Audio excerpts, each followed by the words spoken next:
தமிழ் சட்ட நேயர்கள் அனைவருக்கும் வணக்கம். இது வரைக்கும் எங்கள் சேனலை சப்ஸ்கிரைப் பண்ணலைன்னா மறக்காமல் சப்ஸ்கிரைப் பண்ணிக்கோங்க. அப்போ தான் நாங்கள் தினம் போடுற பதிவு உங்களை வந்து அடையும். இன்றைக்கி வீடியோக்குள்ள போகலாம் வாங்க.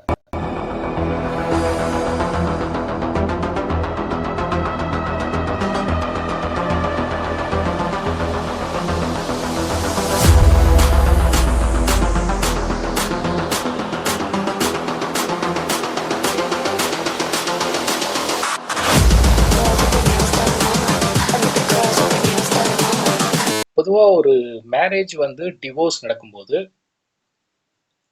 அந்த டிவோர்ஸோட எண்டில் வந்து ஒரு செட்டில்மெண்ட் வந்து நடக்கும்.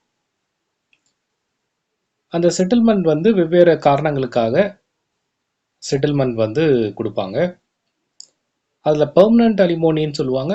இன்னொன்று வந்து அந்த கேஸ் நடக்கும்போது இன்ட்ரீம் அலிமோனி இருக்கும். பட் அட் லாஸ்ட் வந்து அந்த பார்ட்டியோட விருப்பப்படி அலிமோனி பெற்றுக்கொண்டும் டிவோர்ஸ் வந்து வாங்கலாம். அலிமோனி இல்லாமையும் வந்து அந்த டிவோர்ஸ் வந்து நடக்கும். ஸோ இட்ஸ் பேஸ்ட் ஆன் அந்த பார்ட்டி.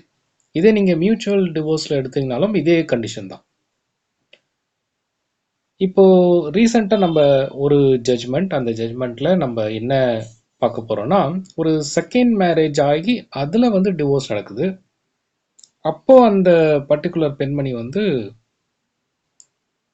அதிகமான டிமாண்ட் வைக்கிறாங்க. இந்த அலிமோனி வந்து பெர்மனண்ட் அலிமோனி வேணும். அதுவும் வந்து அவங்க என்ன சொல்கிறாங்கன்னா, ஏற்கனவே அவங்க திருமணம் பண்ண அந்த கணவருக்கு வந்து அவருக்கும் வந்து இந்த மேரேஜ் வந்து செகண்ட் மேரேஜ். அப்போ அவர் வந்து முன்னாடி அந்த ஃபர்ஸ்ட் ஒய்ஃபுக்கு வந்து ஒரு அலிமோனி செட்டில் பண்ணியிருக்காரு. அது வந்து ரொம்ப பெரிய அமௌண்ட். ஸோ அதே அமௌண்ட் வந்து எனக்கும் வேணும் அப்படின்ற மாதிரி இந்த பிட்டிஷன் வந்து கோர்ட்டில் வந்து ஃபைல் பண்ணுறாங்க. இப்போ இந்த மாதிரி வந்து ஒரு கேஸ் வந்து கோர்ட்டுக்கு வரும்போது எப்படி வந்து ஹேண்டில் பண்ணியிருக்காங்க, ஒருவேளை இது வந்து வழங்கியிருக்காங்களா அதே மாதிரியான அமௌண்ட், இல்லை கொடுக்கலையா, ஸோ இதற்கான இந்த கேஸோட பின்னணி என்ன, என்னெல்லாம் நடந்திருக்கு, ஸோ ஃபைனலாக ஜட்ஜ்மெண்ட் எப்படி வந்திருக்காங்க, இதோட கைட்லைன்ஸ் என்ன, ஸோ அதை தான் இன்றைக்கி நம்ம ஷார்ட்டாக பார்க்க போகிறோம். ஸோ நம்ம பார்க்கக்கூடிய இந்த பர்டிகுலர் ஜட்ஜ்மெண்ட் வந்து பார்த்திங்கன்னா, நான் முன்னாடியே உங்களுக்கு சொன்ன மாதிரி ஒரு இந்த கேஸில் என்ன நடக்குதுன்னா, செகண்ட் மேரேஜ் வந்து நடக்குது. இதில் இருக்கக்கூடிய இந்த கேஸை ஃபைல் பண்ணது இந்த டிவோர்ஸ்க்கு வந்து ஃபைல் பண்ண அந்த செகண்ட் ஒய்ஃப். இதில் திருமணமான இவருடைய ஹஸ்பண்ட் வந்து பார்த்திங்கன்னா, அவருக்கும் வந்து இந்த மேரேஜ் வந்து செகண்ட் மேரேஜ். அவர் ஏற்கனவே முதல் ஒய்ஃபை டைவர்ஸ் பண்ணியிருக்காரு.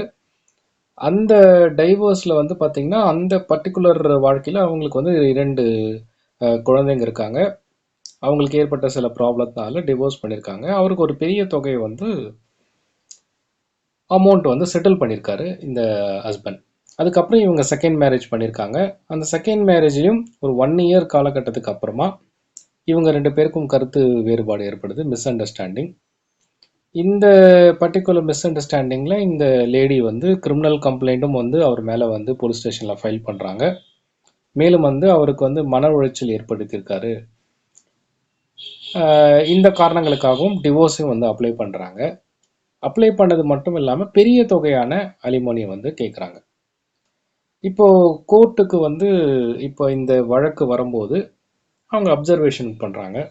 ஸோ பொதுவாக வந்து ஒரு அலிமோனி எப்படி வந்து கொடுக்கப்படுதுன்னு பார்த்தீங்கன்னா, அந்த 2 பார்ட்டியோட என்ன இன்கம் ஸ்டேட்டஸ் இருக்குது, அவங்களுக்கு என்ன மாதிரியான அசட் இருக்குது, அவங்களுடைய ரீசனபிள் நீட்ஸ் எல்லாம் வந்து என்ன மாதிரியான நீட்ஸ் வந்து இருக்குது, டியூரிங் அவங்களுடைய மேரேஜ் டைமில் என்ன ஸ்டாண்டர்ட் ஆஃப் லிவிங் வந்து அவங்க வந்து வாழ்ந்திருக்காங்க, அவங்களுடைய அந்த பர்டிகுலர் பிட்டிஷனரோட ஓன் ஃபினான்ஷியல் ரிசோர்ஸ்லாம் என்னென்ன இருக்குது, அவங்களுடைய அபிலிட்டி, தன்னைத்தானே மெயின்டைன் பண்ணி கொள்றதுக்கான அபிலிட்டி வந்து அந்த சிச்சுவேஷன் ஃபேக்டர்ஸ் இதெல்லாம் எப்படி இருக்குது, இது அனைத்துமே சேர்ந்தது தான் ஒரு அலிமோனி வந்து நீதிமன்றத்தில் வந்து ஃபிக்ஸ் பண்ணுவாங்க. பட் இந்த பெண்மணி வந்து என்ன கேட்குறாங்கன்னா, இவங்களுடைய ஸ்டேட்டஸோ இல்லை இவங்கள தன்னைத்தானே மெயின்டைன் பண்ண முடியுமா இல்லையா, இந்த கொஷின்ஸ் எல்லாமே இல்லாமல் டைரெக்டாக வந்து அந்த ஃபர்ஸ்ட் ஒய்ஃப்க்கு வந்து பெரிய தொகையை வந்து கொடுத்துருக்காங்க, அதே அலிமோனி எனக்கு வேணும் அப்படின்றது தான் அவங்களுடைய ஸ்டாண்ட். இப்போ நீதிமன்றத்தோட அப்சர்வேஷன் அண்ட் கைட்லைன்ஸ் என்னன்னு பார்த்தீங்கன்னா, ஒருவர் வந்து அலிமோனியை வந்து பெறுவதற்கு அவங்களுக்கான ரைட்ஸ் வந்து நிச்சயமா இருக்கு அந்த பெண்மணிக்கு. ஸோ அதில் வந்து அவங்க இன்டர்ஃபியர் ஆகலை. பட் அந்த அலிமோனியை ஃபிக்ஸ் பண்ண வேண்டிய கட்டாயம் வந்து நீதிமன்றத்துக்கு இருக்கே தவிர, இவங்களா வந்து ஒரு அமௌண்ட்டை வந்து நிர்ணயித்து, இல்லை ஏற்கனவே இவங்க கொடுத்துருக்காங்க அப்படின்ற ஒரு கோரிக்கையை வந்து முன்வைக்க முடியாது. ஸோ இது வந்து ஃபர்ஸ்ட் பாயிண்ட்.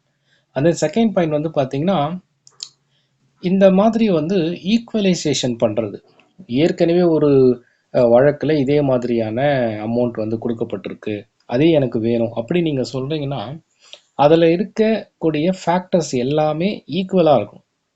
இப்போ ஏற்கனவே நம்ம வந்து சில கேஸில் வந்து பார்த்திங்கன்னா, உதாரணத்துக்கு ஏற்கனவே நடந்த ஒரு ஜட்ஜ்மெண்ட்டை காமிப்போம். பட் அந்த ஜட்ஜ்மெண்ட்டை காமிக்கும் போது நீதிமன்றத்துக்கு என்ன தெளிவுபடுத்தணும்னா, அந்த கேஸும் அவங்க கொடுத்துருக்க ஜட்ஜ்மெண்ட்டும் ஈக்குவலாக ஒத்துப்போகணும். அப்போ தான் அந்த ஜட்ஜ்மெண்ட் வந்து வேலிட். பட் கேஸோ இல்லை அதற்கு சார்ந்த எவிடன்ஸோ எதுவுமே இல்லாமல் ஜென்ரலாக ஜட்ஜ்மெண்ட்டை மட்டும் வந்து கேட்க முடியாது. ஸோ ஈக்குவலைசேஷன் ஆஃப் அந்த பர்டிகுலர் அமௌண்ட்டை வந்து ரிசர்வ் பண்ணி கேட்குறது, ஏற்கனவே ஃபர்ஸ்ட் ஒய்ஃபுக்கு அவங்களுடைய ஸ்பௌஸுக்கு எக்ஸ்போஸுக்கு இவ்வளோ வந்து கொடுத்துருக்கோம், அதே எனக்கு வேணும்னு சொல்லி கேட்க முடியாது அன்லெஸ் அந்த ஃபேக்டர்ஸ் மேட்ச் ஆகணும். எக்ஸாம்பிள் வந்து ஏன் வந்து அவங்களுக்கு வந்து அதிகமான அமௌண்ட் கொடுத்துருப்பாங்கன்னா, இந்த ஹஸ்பண்ட் வந்து ஒரு பணக்காரர் இருந்திருப்பார், அந்த அவங்களுடைய எக்ஸ் ஸ்பௌஸும் வந்து அதே ஈக்குவல் ஸ்டேட்டஸில் இருந்தக்கூடிய நபராக இருப்பாங்க. அவங்களுடைய இன்கம் அண்ட் அசட் ரெண்டு பேருக்கும் ஒன்றா இருந்திருக்கலாம். அவங்களுடைய லிவிங் ஸ்டைல் கிட்டத்தட்ட அதிகமான ரேஞ்சஸில் இருந்திருக்கலாம். ஃபினான்ஷியல் ஓன் ப்ராப்பர்ட்டிஸ் அவங்களுக்கு இருக்கக்கூடிய மேட்டர்ஸ் வந்து ஒன்றா இருந்திருக்கலாம். அபிலிட்டி ஆஃப் மெயின்டைனிங் தேர் அவங்களுடைய ஓன் மெயின்டெனன்ஸ். ஸோ இது எல்லாமே வந்து ஃபேக்டர்ஸ் வந்து வேறுபடும். அப்போ அதை பேஸ் பண்ணி அவங்க வந்து கொடுத்துருப்பாங்க. இந்த வழக்கில் வந்து இந்த செகண்ட் ஒய்ஃப்க்கு வந்து அந்த மாதிரி அபிலிட்டி எதுவுமே இல்லை. அப்போது அந்த ஈக்குவல் காஸ்ட்டை வந்து ஜட்ஜ்மெண்ட் அடிப்படையில் வைத்து கேட்க முடியாது அப்படின்னு சொல்லி அந்த பர்டிகுலர் பெட்டிஷனை வந்து ரிஜெக்ட் பண்ணுறாங்க. மேலும் வந்து ஸ்டாண்டர்டான அந்த நபருக்கு என்ன மாதிரியான அலிமோனியை தர முடியுமோ அதை வந்து டைரக்ட் பண்ணுறாங்க ஃபேமிலி கோர்ட்டுக்கு. ஸோ ஏற்கனவே எங்கே வழக்கு நடந்திருக்கோ அந்த கோர்ட்டை வந்து இந்த பர்டிகுலர் வழக்கை முடித்து அதற்கான அலிமோனியை வந்து கொடுக்க சொல்கிறாங்க. இதில் ரைஸ் பண்ணியிருக்க கிரிமினல் கேசஸை வந்து குவாஷ் பண்ணுறாங்க. ஸோ இதில் வந்து நம்ம என்ன தெரிஞ்சுக்கலாம்னா, ஒரு நபர் வந்து ஏற்கனவே அதிகமான அமௌண்ட்டை கொடுத்துருக்காங்க, நான் செகண்ட் டிவோர்ஸ் நடக்குது, அதே மாதிரி ஒரு அமௌண்ட்டை கேட்கணும்னு சொன்னால் கேசஸ் அண்ட் தென் கண்டிஷன் அவங்க என்ன மாதிரியான சுச்சுவேஷன் நடந்திருக்கோ அது ஈக்குவலாக இருந்தால் மேபி வந்து கேட்கலாம். அந்த ஃபேக்டர்ஸ் எல்லாமே மேட்ச் ஆகும். அப்படி இல்லைன்னு சொன்னால் அதை வந்து நீதிமன்றம் ரிஜெக்ட் பண்ணுறதுக்கு வாய்ப்பு இருக்குது. இந்த கேஸ்லேயும் வந்து அதான் நடந்திருக்கு. சரி, நான் கொடுத்துருக்க இன்ஃபர்மேஷன் உங்களுக்கு யூஸ்ஃபுல்லாக நினைக்கிறேன். வேறு எதனா கமெண்ட் செக்ஷனில் கேளுங்க. அடுத்த வீடியோவில் சந்திப்போம். நன்றி, வணக்கம்.